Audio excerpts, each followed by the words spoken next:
Hey guys, Ben from BensGameTime, and in honor of Black Ops 2 being backwards compatible on Xbox One, here is my list for the top 5 ways Transit could change to make it a good map.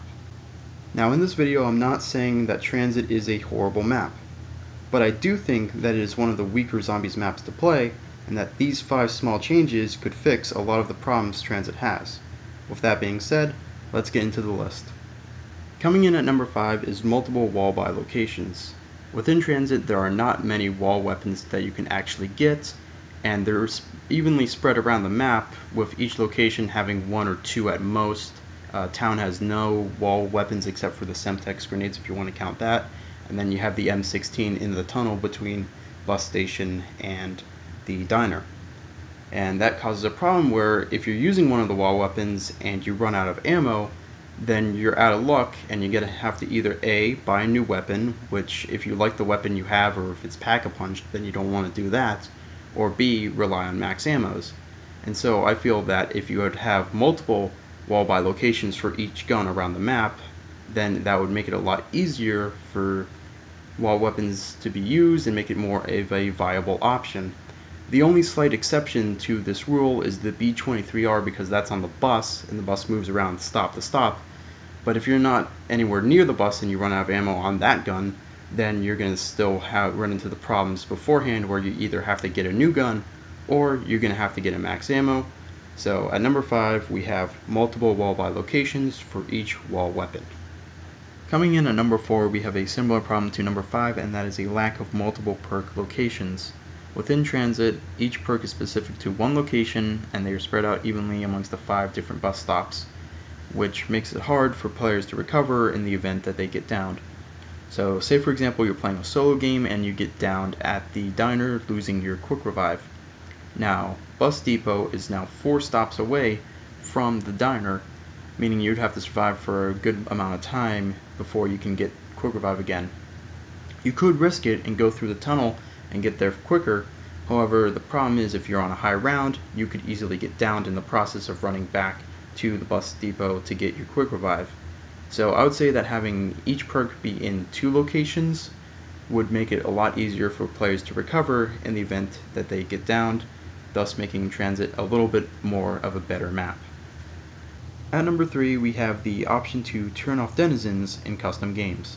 Now I say turn off denizens instead of turn off fog because the fog exists due to the hardware limitations of the Xbox 360 and PlayStation 3, so that is what makes Transit able to run on those consoles. However, I feel like having the option to turn off denizens in custom games would make Transit a little bit more fun to play. The fog itself is a good obstacle. It is so dense that you can't really see where you're going, so if you don't know where you're going or what you're doing, you can get lost in it. The denizens, on the other hand, just slow you down. They're not an obstacle, they're an annoyance. So having the option to turn them off would make Transit more fun to play for those that don't want to fight denizens in the fog but just want to run location to location, especially if the bus is not near them. And while this would eliminate the option of using the denizens to teleport location to location through the light posts, I feel like this would bring a good balance to the game and give players one good alternative to the bus, whether the denizens are turned on or off. And this would cater to multiple different playstyles, and that is why it is number 3 on this list. At the number 2 spot on this list we have killing the Avogadro actually gives you something. For those unfamiliar of what the Avogadro is, basically when you turn on the power, the electrical generator will spawn an electrical zombie that will shoot up into the air, and randomly as you play Transit he will spawn in. The only way to kill the Avogadro is through melee attacks or EMP grenades, and he has one electrical attack that can do a lot of damage to the player, and he also disables the bus. The problem with the Avogadro is that after you kill him, he doesn't give you anything, he just shoots back up into the air, and you gotta wait for him to respawn again. This makes the Avogadro less of a fair and good boss to fight against, but more of a punishment for turning on the power in the first place.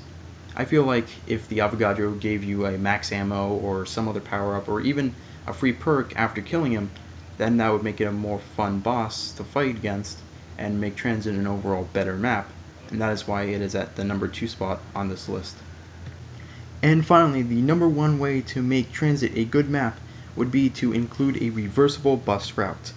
The bus in Transit only goes one direction. It only goes from bus depot to diner to farm to power to to town, and then back to bus depot and repeat.